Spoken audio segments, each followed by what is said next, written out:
Ukiwa na malengo utaweka mipango. Ukiwa na mipango utaenda kutengeneza bajeti. Hivyo vitu vitatu vya msingi sana. Kwa sababu kama huna, ndio unakuta familia ambayo haina bajeti. Kwanza, pesa inatumika hovyo hovyo. Pili, haina, yani akiba hakuna. Unakutana na changamoto mbalimbali.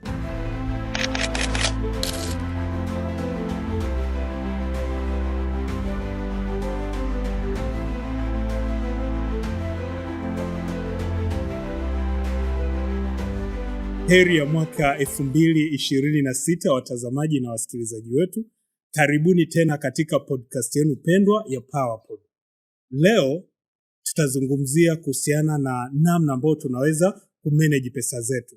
Kuna msemo ambao unasema sio kiasi gani ambacho unaingiza, kikubwa ni kile kiasi ambacho unaweza ukakitunza. Leo tuko na mtaalam ambaye ataelezea zaidi ni namna gani ambayo tunaweza sisi kumanage pesa zetu. Naomba tuweze kumkaribisha ili atuelezee zaidi. Karibu sana.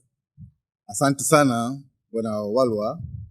Kwa majina naitwa Simon Kiondo. Ni mwajiriwa lakini pia ni mkufunzi wa masuala ya elimu ya fedha kwa kuthibitishwa na Benki Kuu ya Tanzania. Vile mimi ni mkufunzi wa masuala ya ujasiriamali. Kwa hiyo leo nadhani wananchi watapata mambo mengi sana katika kujifunza masuala mazima ya namna ya uratibu wa fedha zao kufikia malengo ambayo wameyapanga. Familia nyingi zinakuwa zinaanza kupanga mwezi Januari. Na katika kupanga au kuhakikisha malengo fulani ambayo wanaweza kuyafikia, huwa swala la kupanga budget ni muhimu sana, kwa sababu budget ni kama ramani ambayo inaweza kukusaidia kufika ambako unataka ufike. Si ndio? Sasa wewe unaweza ukatuambia kwanza budget ni nini na ina umuhimu gani kwa familia katika kufikia malengo, hasa tukiwa tunamaanisha kufikia malengo ya mwaka 2026 Disemba. Asante. Katika mazingira ya kawaida kwa Watanzania ukimwambia andaa budget, anaangalia tu matumizi. Lakini kimsingi hata kabla hujafika kwenye kuandaa hiyo budget kuna mambo ya kuzingatia. Huwezi ukaandaa kiasi cha fedha bila kujua unaenda kukitumia wapi. Kwa maana budget ina utaratibu wake, namna ya kuiandaa. Sasa leo tunaenda kuzungumzia njia rahisi kabisa ya kuandaa budget ambayo kila Mtanzania anaweza akaitumia. Naona bana. Sasa jambo la kwanza kabisa ili uweze kuandaa budget yako vizuri ni kuweka malengo. Malengo. Umezungumza hapa jambo kwamba bana watu wanakuwa na mambo mengi, lakini katika kuweka malengo lazima uwe na vipaumbele. Kwa hiyo unaweka lengo, hiyo ni hatua ya kwanza ya kuandaa budget yako vizuri. Yale malengo sasa yanaweza kuwa ni muda mfupi ama muda mrefu. Kulingana na kaya yenu unataka kutimiza malengo gani katika mwaka uliosika. Na huu ni mwanzo wa mwaka. Ukiuliza sasa kuna Watanzania wale mwaka umeanza mpaka hii Januari katikati lakini hajaandaa mwaka huu anataka kufanya nini? Kitu ambacho elimu hii itaenda kumsaidia sasa aanze kupanga mapema. Nini anafanya na kwa wakati gani kutimiza lengo gani. Sasa na hivyo katika hiyo ni hatua ya kwanza. Katika ile malengo ukishakuwa umeyapanga utajua sasa nianze na lengo gani. Lakini unapa kipaumbele. Usiweke malengo ambayo hutaweza kuyatimiza. Lakini lengo lako hakikisha kwamba hilo lengo lina uhalisia. Lakini pia lina muda maalum wa kulipima. Kwa lugha nyingine wanasema malengo yako yawe smart. Yaani kusudi maalum ni nini? Lakini linapimika na kadhalika. Sasa ukishakuwa umeweka hivyo, sababu huwezi kusema ukaweka lengo nasema mwaka huu 2026 na hakikisha nataka ninunue usafiri. Sasa usafiri ukifika kule kwenye bajeti unataka uweke gharama. Umesema usafiri, utaweka usafiri wa gharama ipi? Kwa sababu hujakuwa specific, kwa maana kwamba lengo maalum ni nini? Usafiri, bajaji ni usafiri, baskeli ni usafiri. Si ndio? Bana mimi nataka nipate IST.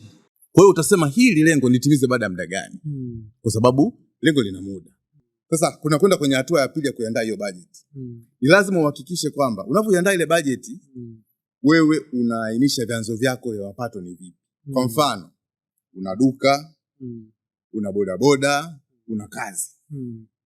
Na katika vyanzo hivyo unasema kwamba vyanzo hivi vinaniletea kiasi gani? Si ndio Sawa, unapata kiasi ambacho kinaleta. Lakini la pili, je, hivi vyanzo navipata kwa wakati gani? Hichi kipato.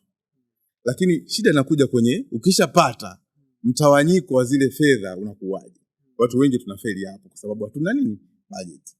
Sasa budget ina kanuni. Kuna mwongozo ambao unatumika katika kuandaa budget. Na muasisi au mwanzishi wa kanuni hii historia ni senator mmoja wa Kimarekani anaitwa Elizabeth Warren. Yeye pamoja na binti yake anaitwa Diane. Waliiweka katika uhalisia fulani. Sasa hii kanuni inaitwa 50 30 20. Hata kwenye kitabu chao ambacho kilitoka mwaka 2005 hiyo kanuni kifuatilia ipo. Okay. Sasa hii kanuni ya 50 30 20 maana yake ni nini? Sasa 50 30 20 ni kwamba unagawa fedha zako katika mafungu makuu matatu. Fungu la kwanza linazungumzia kuhusu mahitaji ya lazima. Mahitaji ya lazima ambayo wewe ukiyakosa maisha yanaweza kusimama. Bwana wewe ni shahidi, huwezi kuacha kula. Kwa hiyo inazungumzia masuala ya chakula, masuala ya nishati, masuala ya elimu. Hiyo ni fungu la 50. Kwa mfano, kipato chako kilikuwa ni 100,000, basi sehemu ya 50 ambayo ni 50% ni shilingi 50,000, si ndio? Hiyo utaiweka kwenye lile hitaji lako la lazima ambayo nimekwenda kuyataja.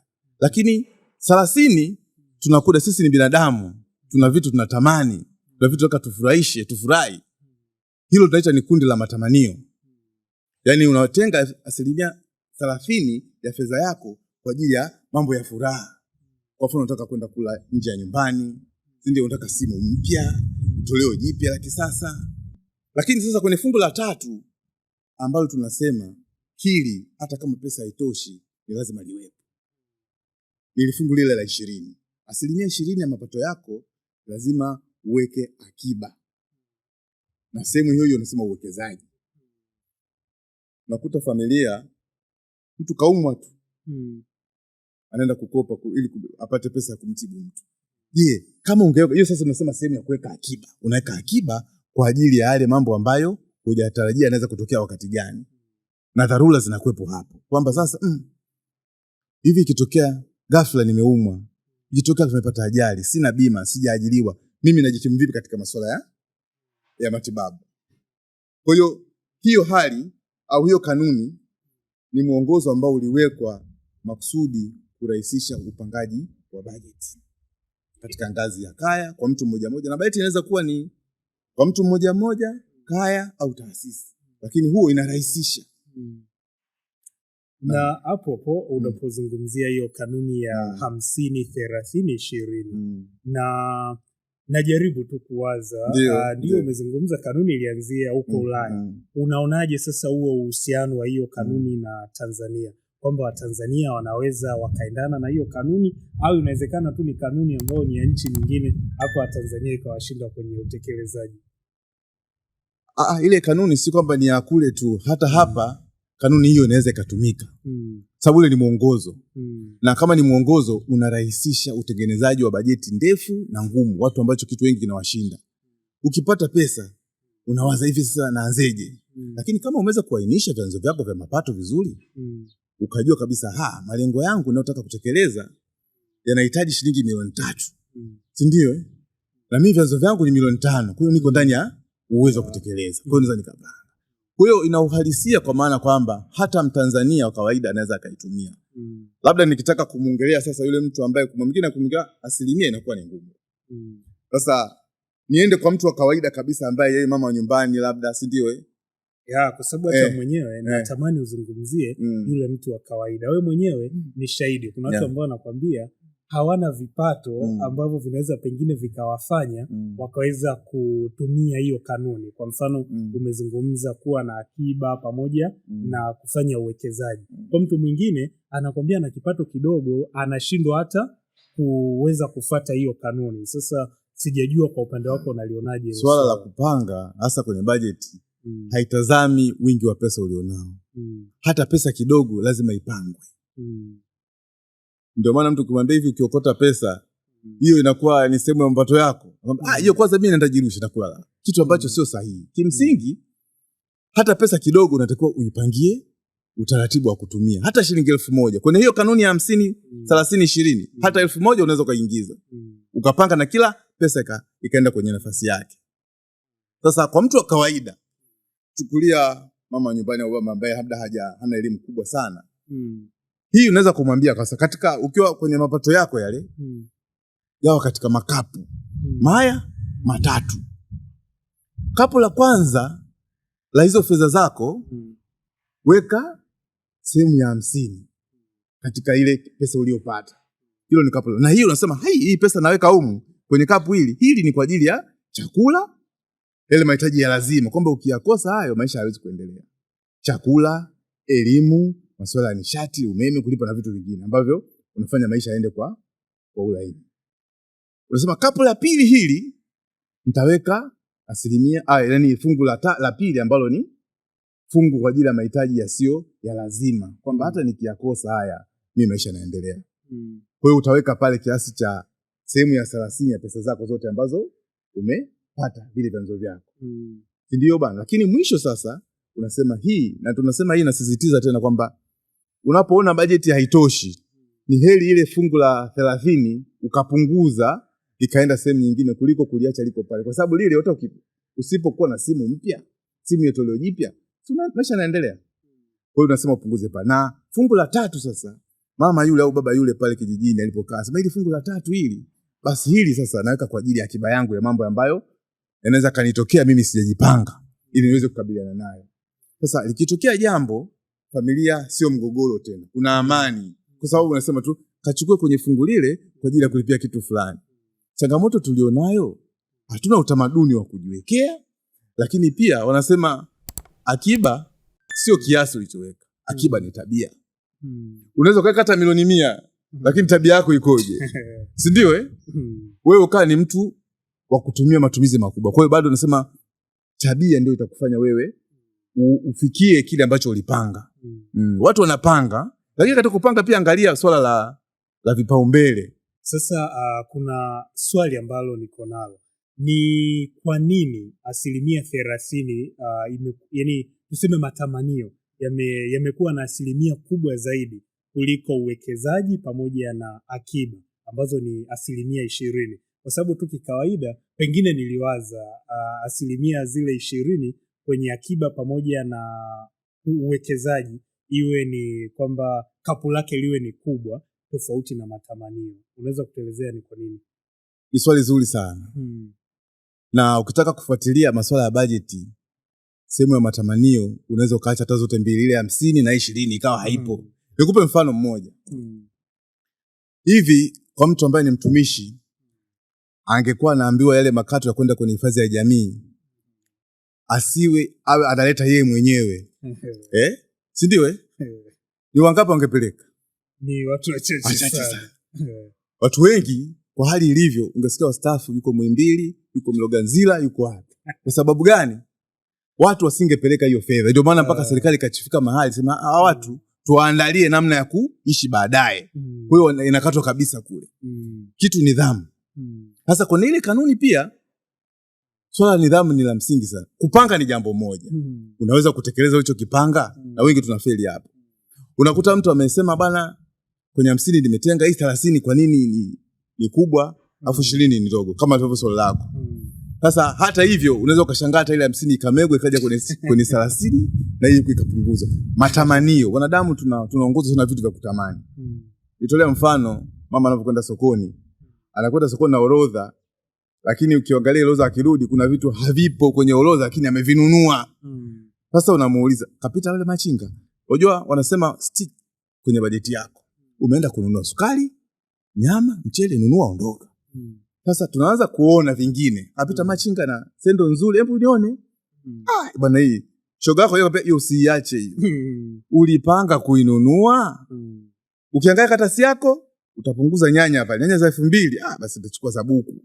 Sasa athari yake ni nini? Ukija kwenye matumizi nyanya zitaisha mapema. Alafu utahitaji kutafuta hela nyingine. Hiyo kumbuka ile hicho kinunua hakina nini? Yaani kama ni mkufu upo tu, huwezi kuula wala huwezi kufanya nini. Utakwepo, lakini sasa umeharibu ile budget. Na wakati mwingine sasa pia tunasema hizi bajeti, jambo lingine katika hii sehemu ya bajeti ni ushirikishaji. Watu huwa katika kaya nyingi anayepanga bajeti ni baba au wale wazazi wawili katika familia. Watoto ni mara chache sana kushirikishwa katika kupanga bajeti. Maana budget itakuwa itafsiri au ilete tija kwa kile ambacho umetaka kufanya. Kwa mfano, unamkuta baba katoka ndani au mama bana, kiasi hiki hapa kanunue ni vitu. Au anakwenda sokoni, anasema nikinunua vitu vingi nakuwa na bana natumia pesa vizuri. Kimsingi ni kweli. Lakini nani anaenda kutumia? Ambaye anaenda kutumia kuna mara nyingi ambao anatumia kuna watoto pamoja na yule labda pengine dada wa kazi ambaye tuseme ndo mtu wa mwisho ambaye anaandaa au ambaye anafanya matumizi kwa ajili ya familia. Wewe umeleta tu, lakini katika kupanga, je, ulimshirikisha? Watoto walishirikishwa? Dada wa kazi, familia nyingi sisi kama dada wa kazi wanashirikishwa. Hapana, washirikishi. Dada wa kazi akiwa kupanga budget, kwanza huyu anahusikaje kwenye vipato vyetu? Lakini kimsingi yeye ndio mtumiaji. Mlipanga kwa mwezi, hivi vitu vile havijaisha au viishe ndani ya mwezi mmoja, lakini ndani ya wiki 3 vitu vimeisha. Mtumiaji yule ambaye ndio anatoa taarifa ya kuisha hamkumshirikisha kwenye kupanga budget. Kwa hiyo ni vizuri sasa mnapopanga budget iwe shirikishi kwa kiwango fulani, sio kama kwa level yote. Kimza mkono eneo ile mtu muite dada naye akatoa mawazo yake na watoto wakawepo kwa level yao na washirikisha. Kwa wakati mwingine nasema sasa usio budget tu ukanunue au ukafanya wewe kwa vitu unavyovitaka wewe. Zingatia mahitaji ya familia yako. Kuna watoto wanahitaji lishe bora. Wewe umri wako utakiwi kula nyama, unasema nyama ya nini? Mimi si nyama kwa sababu mimi si nyama. Lakini kule kuna watu wanahitaji kukua. Kwa kuna vitu vizingatie. Ile inaleta tija hata kwenye kujifunza. Mtoto akila vizuri hata afya itakuwa nzuri na hata hiyo ndio tija ya budget. Lakini tulio familia nyingi zinapanga lakini sio shirikishi. Na matokeo yake sasa kupanga jambo moja. Je, mnafuatilia? Kwamba ni kwa nini kitu fulani kimeisha mapema? Au ni kwa nini sisi tumeshindwa kulipa ada? Kwenye budget yako. Ni lazima uwe unafanya ufuatiliaji wa budget yako. Na ili uweze kupanga budget vizuri, kwanza lazima uainishe, uwe na kumbukumbu. Kumbukumbu uziweke vizuri kiasi kwamba kumbe sisi kwa mwezi au kwa wiki tunatumia kiasi fulani. Kwenye nini? Umeme, kwenye maji 20,000, kwenye chakula 1,500 kutegemea na ukubwa wa kaya. Wenzetu ufike mbali hata ikiwezekana kama dada ajui, weka hata mzani. Sio unajulikana mwanadamu wa mifano anakula kiasi gani. Ile ina control. Maana budget ukipanga ndio kanunua vitu bila control, bado utarudi tu kuona kwamba ufiki malengo yako ambayo umejiwekea kwa sababu huna namna ya kudhibiti matumizi. Lakini ukimshirikisha dada kazi akasema kile pesa iliyotoka ile 400,000 kumbe ni chakula. Haya mafuta nitumie vizuri. Na kisha mapema nitaulizwa. Lakini kama ulikuwa unamletea tu kisha baba mama mafuta yameisha unaleta. Kwa kimsingi bado tunakwenda kwenye lile tunasema lindi la umaskini. Yaani utakuwa ufikii malengo yako kwa sababu upangi vizuri na ufanye ufuatiliaji. Ukija kwa upande wa kumbukumbu kama ambavyo umezungumza, hakuna jambo gumu kama kutunza kumbukumbu pamoja na kufuatilia zile kumbukumbu ambazo zinahusiana na budget. Sasa kwa mtazamo wako ni kitu gani ambacho kinaweza kufanyika au ni njia gani ambazo zinaweza zikatumika kwa lengo la kubudget au kutrack zile budget? Asante sana kwa swali zuri. Kweli kabisa kwamba hiyo hali ya kushindwa kufuatilia budget ipo. Watu wengi yani ukishamwambia afuatilie budget yake utakuta kafuatia siku 2-3 kashindwa. Sasa nakuja kwa watazamaji na wasikilizaji wa kipindi hiki. Nikuulize swali kwa mfano. Jana ulitumia kiasi gani mpaka kuanzia asubuhi mpaka saa 6 usiku inafika? Ni wachache atakwambia kiasi ambacho nakumbuka. Lakini anaweza kukumbuka jana, mwambie siku 3 zilizopita nilishafanya hiyo kitu. Nilikwenda kwenye taasisi moja, nikupe mfano halisia ya dini, wakanialika kidogo nizungumzie masuala ya fedha haya. Kulikuwa na watu kama 28 hivi. Lakini nikauliza hilo swali. Ni wangapi wanafuatilia kwamba wanajua kiasi alichotumia jana, juzi? Jana waliweza, wachache tena. Katika watu wale mtu aliyeweza alikuwa huyu mmoja tu. Lakini sasa baada ya siku 3 kurudi nyuma, akasema kwa kweli sikumbuki. Kwa nini ukumbuki? Hana mali ameandika. Kwa hiyo namna nzuri ya kufuatilia, kwanza uwe na juhudi ya kuandika. Hiyo ni njia mojawapo. Weka kumbukumbu zako kimaandishi. Mtu kimwambia bwana malengo yako mwaka huu, sema mimi nayo. Mimi niwaambia hivi. Narudi kidogo na nitarudi kwenye swali. Ambao wameweka malengo kimaandishi ameandika, nikimwambia nipe, anayo, kuna shilingi 10,000 hapa. Hakuna aliyenyosha mkono. Watu wanaishi bila malengo. Ndio maana wanashindwa kufikia au kuwa na maisha ambayo wanayatamani. Sasa kurudi kwenye swali lako, hiyo ni njia moja ya kuandika. Lakini wakati mwingine kwenye ngazi ya kaya kuweza kuwa ukaita kikao cha familia labda mara moja kwa mwezi, mnakaa mnaifanya nini, ufuatiliaji kwa kufuatia zile kumbukumbu. Licha ya hiyo, siku hizi kuna teknolojia imekuwa, kuandika kweli ni ngumu. Umetoka asubuhi, urudi nyumbani uanze kukumbuka chunga ulilokula, nilinunua sijui kalamu, nililipa nauli, umepanda daladala 5-4, ni ngumu. Utakumbuka vichache, vingine sasa ukija kwenye uhalisia hutajua kiasi unachotumia ile siku na kiasi gani kilikuwa umetumia kiasi kikubwa kwenye nini. Kwa mfano, wewe unapanda, ili uweze kujua, ukifuatia bajeti yako utajua wapi upunguze. Unapanda bodaboda, si ndio? Inakuonyesha kabisa bodaboda, kila siku kuna bodaboda, lakini lile eneo unalopanda bodaboda ni eneo unaweza kutembea kwa miguu. Si ndio? Hapo tunaanza masuala ya kiuchumi, una nidhamu gani ya fedha? Unaweza kutembea kwa mkono, usitembee ukasave ile shilingi 1,000. Si ndio? Sasa kama matumizi yako yanakwenda kwenye bodaboda, yani hakunaga chuma ulete. Mimi naamini mna chuma ulete kama ipo kwenye imani zao za watu wengine, lakini pesa yako unaitrack, unaifuatilia kujua inakwenda wapi. Inakwenda wapi? Kwa kuandika. Wiki siku ya kwanza bodaboda 5,000. Ukija siku ya pili bodaboda 4,000. Yaani bodaboda hapo iko juu sana. Hivi nalazimika kutumia bodaboda? Kumbe mimi kwenye matumizi yangu sasa bodaboda sio jambo la msingi. Nipunguze kutoka 4,000 5,000 kwa siku. Ukipiga hesabu ni kubwa kwa mwezi. Kwa hiyo utajua pesa yako inakwenda wapi. Mimi bwana nakula sana kwenye nje ya nyumbani. Ukienda kula andika nakula. Sasa njia nyingine rahisi sasa hivi ni kama nilivyosha kuzungumza, teknolojia imekuwa kwenye simu hizi, simu janja, kuna apps. Yaani kama kuna anasikiza kipindi hiki na kutazama kama ana simu janja, naweza nikamwambia kama ana bando, maana pia ni masemo ya matumizi.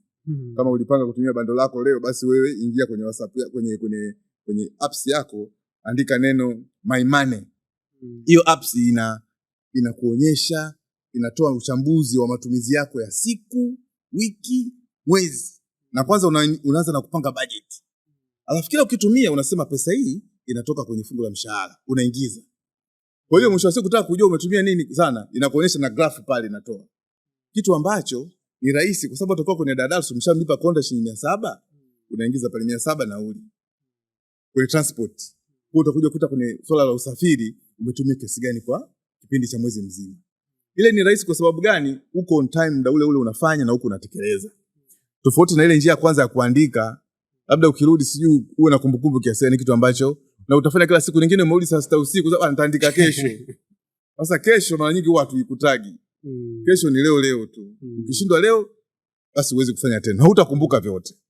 No. Kwa hiyo ni njia ambazo rahisi unaweza kufuatilia bajeti yako kwa kuweka kumbukumbu zako vizuri. Itakusaidia kwenda kuangalia bajeti ijayo kwamba kuna vitu gani vya kupunguza. Hata kwenye ile 50 ile 50 30 20 ni vitu gani nipunguze sasa kwenye matamanio na kadhalika. Unaweza kujikuta wewe hata bajeti ya ile sehemu ya 50 umeingiza kwenye matamanio. Kwa sababu gani? Umefuatilia. Bila kufuatilia huwezi kujua. Ndio, asante. Nashukuru sana, na ni hapo kwenye kuandika. Umezungumzia kuandika. Kusema ukweli, yani binadamu wengi hatupendi kuandika. Yani hata ikija kwangu mimi sipendi kuandika. Na nahisi sasa hivi nimekuelewa zaidi. Manake mara ya kwanza ulivyokuwa unaizungumzia ile kanuni ya 50 30 20, yani nilijua labda nimepata kipato changu, tuchukulie milioni 1. Katika milioni 1 labda anagawa kwamba kwenye milioni 1 50 inaweza ikawa ni 500,000, alafu 30 inaweza kuwa ni 300,000, alafu ile 20 inaweza kuwa 200,000. Kwa hiyo mimi nachoweka tu kwamba hii kwenye matamanio ni 300,000. Kwa hiyo nitahakikisha kwa mwezi nimejibana tu kwamba hivi vitu vyote ambavyo nakuwa natumia visivuke ile 300,000. Kwa hiyo nilijua tu kuijua ile kanuni inatosha, lakini kumbe pia kuna swala la kuandika kwamba kabla sijaenda kwenye kanuni lazima niwe nimetrack matumizi yangu, niweza kujua, ndio naweza sasa nikafanyaje, ndio ku apply au kufuata ile kanuni kwenye utekelezaji sasa. Sasa mimi nafanya vile. Aha. Ndio. Sasa kufikia hapo nakuwa nimekuelewa zaidi kuhusiana na hilo swali.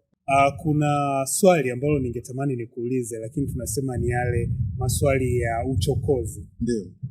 Kama ambavyo umezungumza, anaanza mwaka anakuwa na plani zangu. Kuna zile pesa ambazo mimi najua labda pesa yangu inatoka kwenye mshahara au inatoka kwenye biashara inaingia. Sasa ikatokea kuna pesa ambayo nimeipata labda kama zawadi kutoka kwa rafiki.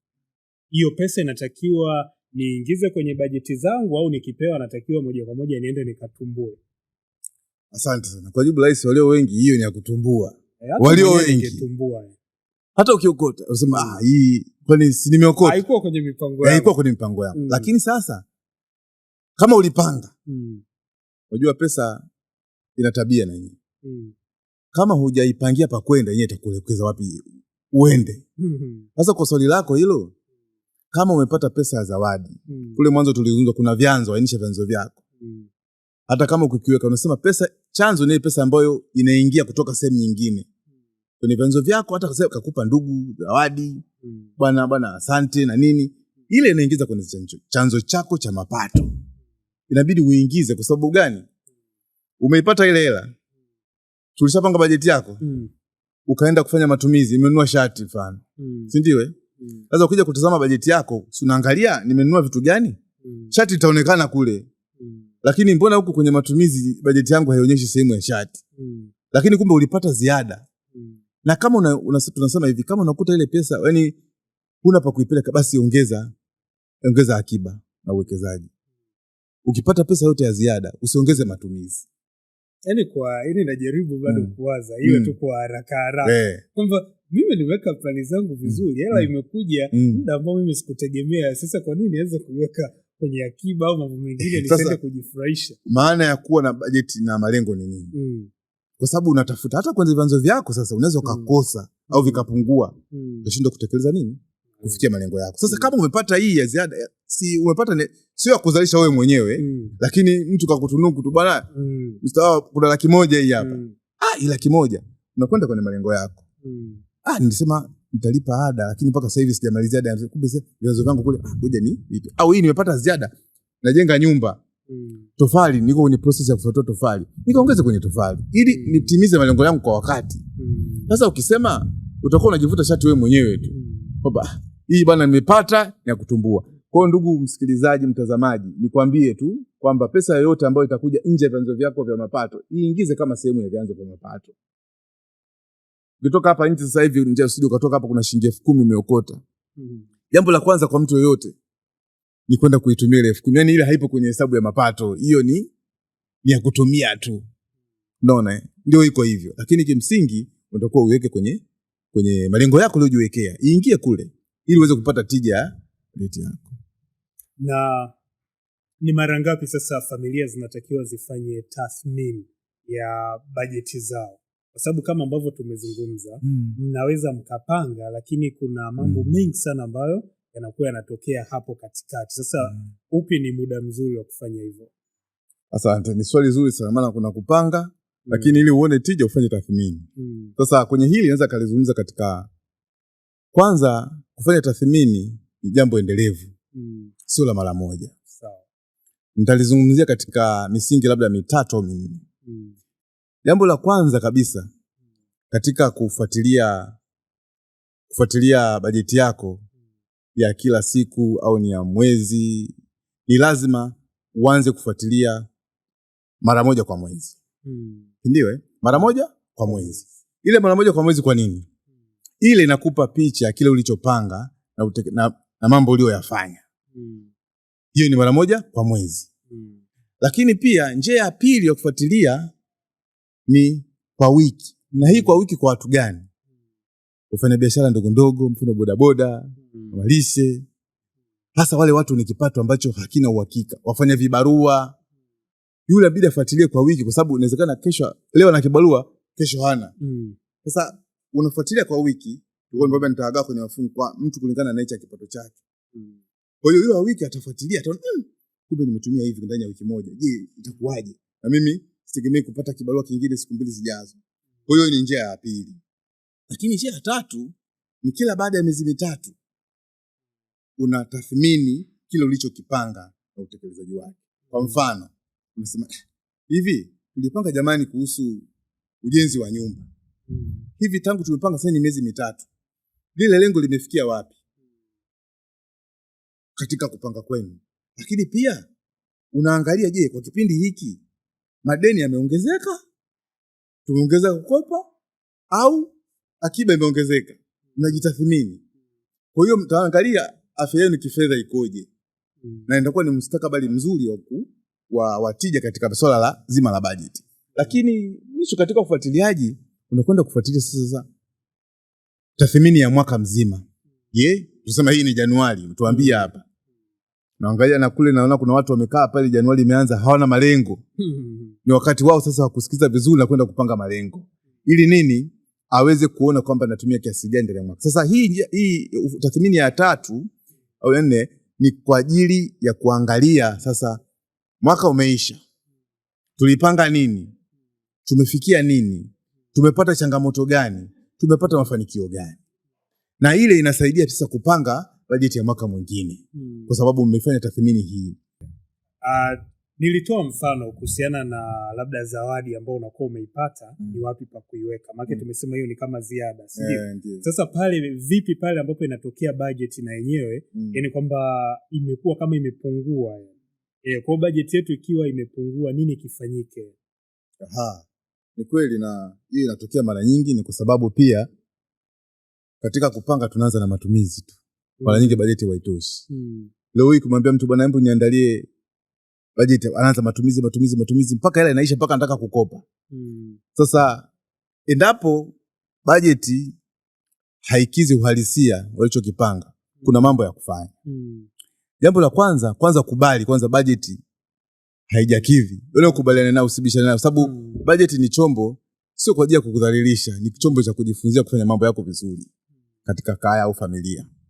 Ukishakuwa umekubali hilo, sasa nenda kwenye bajeti yako, pitia uone ni kitu gani kilifanya bajeti isitoshe. Sasa unaweza kwenda kwenye matamanio pale ukaangalia, kumbe hapa nimetumia matamanio yamekula hela nyingi sana. Kumbe naweza nikapunguza sehemu ya matamanio. Kwa lazima uangalie kitu gani kilisababisha ile bajeti isitoshe, fedha isitoshe na kadri ulivyopanga. Angalia kilichoongezeka ili uweze kupanga upya kwa kupunguza. Lakini jambo la 3, endapo utaona kabisa kwamba bajeti uhalisia hauendani na fedha iliyopo, unatakiwa kufanya marekebisho. Bajeti sio kwamba ni kitu ambacho hakibadiliki. Unakipanga. Kwa mfano unaweza kukuta kuna chanzo kutokana labda na jambo ambalo la uwezi kulizuia limetokea, chanzo kile kimekata mapato yake. Mfano mzuri, ufanye kwenye corridor hamna kutoka. Kwa hiyo biashara zinasimama. Kwa hiyo mapato yako yataathirika. Kama yataathirika, wewe unatakiwa kwa nini? Kuibadili, kuipitia upya na kuona wapi upunguze, wapi uongeze ili uweze kukiza mahitaji yako. Lakini njia nyingine ambayo unaweza ukaona ufanye ni njia moja ya kwenda kuongeza vyanzo vingine vya mapato. Kwamba sasa inaonekana kabisa nahitaji kutekeleza lakini vyanzo vyako havikuruhusu. Basi itafute vyanzo vingine ili niweze kukiza bajeti. Lakini kabla ya kufika kule, unahakikisha kwamba unakuwa umeangalia vitu ambavyo viliongeza bajeti. Na wazazi wanawezaje sasa kuwafundisha watoto ile nidhamu ya budget au kufuatilia budget tangu wakiwa wadogo? Yaani bwana mtangazaji, swala la wazazi kufundisha watoto ndio tunakuja kule. Yaani ndio maana tunashindwa kupanga, tunakuja kujua ukubwani tunataka kupanga wakati kumbe tulelewa tuanze kule chini. Sasa wazazi au watoto watajifunzaje kuhusu masuala ya budget? Jambo la kwanza kabisa ni kupitia wazazi wao wenyewe. Kwanza unapopanga wewe, mzazi mtoto akikuona na yeye anajifunza kumbe kuna swala la budget. Yaani mimi nitakuwa mfano uhalisia, sijui ni useme, lakini mtoto alifika kauliza, "Kwani hii ipo kwenye budget?" Nikasema sasa unaweza kusema kwa mtoto kwani anajua kipato ninapata wapi? Lakini kutokana na kumshirikisha. Na mama pale anauliza mbona anamtazama mtoto kwa jicho baya? Mtoto kahoji. Unaona ilikuta hiyo mahali. Lakini sasa katika katika kumfunza mtoto anajifunza vizuri masuala ya bajeti kwa vitendo. Dhana kubwa ambayo tumejijengea wazazi ni pale ambapo, ndugu msikilizaji, wewe una mtoto, si ndio? Mtazamaji, wewe una mtoto. Kila pesa unayompa mtoto unampa kanunue. Anakuwa na mawazo kwamba pesa yoyote ni kwa ajili ya nini? Matumizi. Kwa swala la akiba wala bajeti mtoto hakuinalo. Hata ukija kumweleza baadaye huko, anaona ni kitu kigumu sana. Lakini ukimzoesha, hata unapompa pesa kwenda shule kwa mfano, mweze nakupa shilingi 500. Sawa Unamwambia katika hii 500 nakupa, ukirudi uje na hela, ubakize hii hela uweke akiba. Unaanza kumjengea nidhamu ya yeye kuweka akiba. Na akifanya vizuri mmotishe kwamba bwana wewe umefanya vizuri. Kwa hiyo na kuongeza. Umeleta katika 500 umeleta 200 umeweka akiba. Ukifika muda fulani nitakuongeza kama utakuwa umetekeleza kwa kiwango hiki. Lakini pia mtoto anajifunza vizuri kwa michezo. Yaani unaweza kuwafundisha kama njia ya michezo, lakini wao inawakamu kwenye akili zao kwamba kuna swala lazima la kufanya nini? La kupanga bajeti na kuifuatilia ili uweze kufikia malengo ambayo unajiwekea. Sasa ukiuliza kwenye familia zetu au kaya zetu, ni familia ngapi ambazo zinawafundisha watoto wao kuweka malengo na kupanga bajeti? Wewe kafanye kwa wakati wako. Hata wewe mwenyewe hapo jiulize, hivi mwanangu mimi yule anajua kuweka bajeti? Nilikwenda kuna shule moja ya watoto wadogo. Kuna wazazi wanashindwa kulipa ada 120,000. Ni shule ya serikali. Lakini anaweza kumpa mtoto 500 kila siku. Ukigawe 120,000 katika miezi 12 ni shilingi ngapi? Kumbe unaweza kuweka akiba kupitia mwanao. Na sehemu ya nusu ya ada ukailipa bila mashaka. Lakini wewe mzazi mwenyewe unashindwa kuweka ile 500 kwa utashi wako, lakini mtoto kila siku anapewa 1,000 na anakula yote. Kesho unampa nyingine. Sasa ukiwa unafuatilia hivi 500 mara siku 190 ambazo watoto wanakwenda shule ni shilingi ngapi? Na mtoto haudi hata na 10. Atakwenda sekondari, chuo, yeye bado hana uelewa kuhusu masuala ya nidhamu ya fedha. Lakini ukimwanzia mdogo anafanya na atakuwa kwamba kuna swala la bajeti. Hata nikiwa na kiasi fulani natakuwa nisitumie chote. Kwa hiyo hivyo ndio namna mtoto anaweza kumfundisha vizuri kwa kuchukua michezo, lakini yeye anajifunza wakati unaona kwamba mnacheza. Lakini wazazi mnachofanya mshirikishe na mtoto. Anaona watoto wanajifunza kuona kuliko kusikia zaidi. Akiona hiki kumbe hiki kinafanyika hivi, anaona kwamba anakuwa nacho. Na unatoa sasa ushauri gani au una wito gani kwa wale watu ambao wanatamani kufikia malengo yao ya mwaka 2026? Asante ndugu mtangazaji. Swali zuri. Sasa hao wanatamani, lakini kutamani unaweza usifikie, kwamba nimetamani hata nisipopata, sio? Lakini unataka uweke uhalisia wewe kutaka kufikia lengo lako. Kwanza uwe na mipango, malengo. Ukiwa na malengo utaweka mipango. Ukiwa na mipango utaenda kutengeneza bajeti. Hivyo vitu vitatu vya msingi sana. Kwa sababu kama huna, ndio unakuta familia ambayo haina bajeti. Kwanza pesa inatumika hovyo hovyo tu. Pili, haina akiba hakuna. Unakutana na changamoto mbalimbali. Lakini pia swala la ukuaji wa uchumi haitafikiwa kwa sababu kaya zile itaenda kwenye mzunguko wa madeni tu, kwamba ukitaka jambo fulani ubidi ukakope. Kwa hiyo mimi nitoa wito kwa Watanzania ambao wanaangalia na ambao wanasikiliza kwamba ni vizuri ukawa na mipango, uwe na malengo. Malengo yanaenda kuzalia mipango na mipango inaenda kuzaa bajeti. Na ili uweze kufikia malengo yako, usifike wakati ukatoka kwenye ulichokipanga, wanasema unafanya kwa usikurupuke. Kwa sababu hili limekuja saa hizi, ngoja nifanye kwanza hili. Nitakupa mfano. Mwaka unaanza, kuna watu amepanga kuozesha mtoto, lakini alikushirikisha. Wewe kwenye bajeti yako kuna swala la kukuchangia kadi ya harusi. Kama uliweka 300 hizi kwa ajili ya misaada ya kijamii na kadhalika. Lakini mtu anakuja kwa bado mwezi mmoja, bana kadi yangu hii hapa. Sasa bana kwa sababu ya ile jamii na nini inabidi nikakope. Bana jamaa kaniletea kadi hapa. Alafu wewe una hela hujapanga. Ni vigumu wewe kumwambia mimi sikuchangii kwa sababu kuna taarifa. Unaona kwamba atanionaje? Lakini uhalisia ni lazima uzungumze. Ndio tutabadilika kitabia. Kama tutakuwa tunaambiana ukweli, mimi ukinifuata kama wewe ulipanga, mimi uliniambia? Hapana. Kama ukuniambia unaniletaje kadi? Sasa mwambie hivyo, tayari unajenga uhasama kwa hali sisi utamaduni wetu ulivyo. unajenga uhasama na jamii. Yule bwana ukimpelekea kadi ya change, lakini uliniambia kwa tutoke kule, ukipanga simamia mpango wako. Hata mtu akija bwana kwa kweli katika mipango yangu hilo halipo, kwa hiyo bwana labda mimi na dharura nasema. Lakini pia kwenye dharura hili la msingi sana jamani, watazamaji na wasikilizaji, swala la dharura lazima utafsiri. Dharura sio jirani kaja hana mboga, kwako wewe ni dharura, unaenda kutoa hela dharura. Dharura iseme dharura kwangu ugonjwa, si ndio? Labda umepata ajali. Hizo ndio dharura ziwe unazitafsiri. Isiwe tu kwamba kila jambo ambalo wewe hujalipanga ni dharura. Utaitumia ile pesa isivyo. Lazima uiseme mimi dharura yangu ni jambo 1 2 3. Yao yakitokea nitatumia pesa ya dharura. Kwa hiyo hilo lilikuwa ni la msingi sana katika masuala ya kuweka akiba kwa ajili ya mambo ambayo hujatarajia yatakutokea. Nashukuru sana Mr. Kiondo kwa elimu nzuri na uhakika wa wasikilizaji wetu wameweza kujifunza na watazamaji pia wameweza kujifunza kutokana na namna gani wanaweza kumanage pesa zao, lakini pia kwa kupitia budget.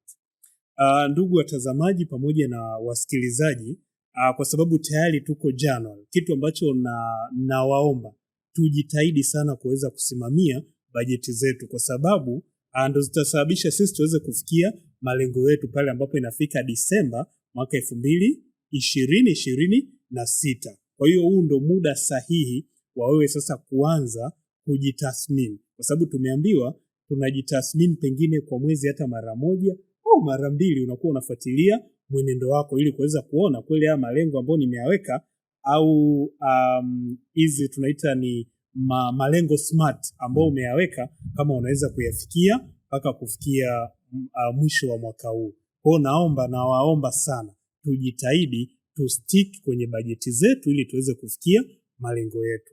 Nashukuru sana na naomba tusisahau like page zetu za Instagram pamoja na TikTok ambazo zinaenda kwa jina la PowerPod Podcast, na pia unaweza kusubscribe kwenye YouTube channel yetu, kwa sababu pale ambapo una subscribe na kuweza kulike unatusaidia elimu hii iweze kuwafikia watu mbalimbali au iweze kufika kwa watu zaidi.